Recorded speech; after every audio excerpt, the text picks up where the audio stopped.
ang kaniadtog karon nga mga panahon. Pagkadako gyud og kalainan, kaniadtog karon nga mga kapanahunan, mga katawhan daw dili na masabtan ang ilang mga kinaiya ug batasan. Sama ang makatawhan nga bisyuso, mga bisyo nga makadaot sa ilang pagkatawo, sa mga tambag ug pahimangno dili patuo, sa kadaghanan pa sila makadisturbo. Sama usab karon sa mga batan-on, kung mga kabatan-unan, kasagaran wala na'y mga batasan. Kung imo ganing mahibalagan o mahitagpuan sa kadalanan, dili na gani mangayog katahuran.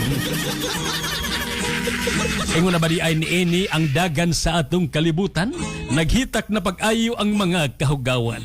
Mga katawhan sa bisyo nagpatuyang, daw wala na'y kahadlok sa kasukuon niya sa kahitasan.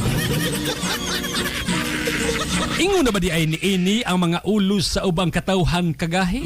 Sa mga tambag o pahimangno sila nagdumili.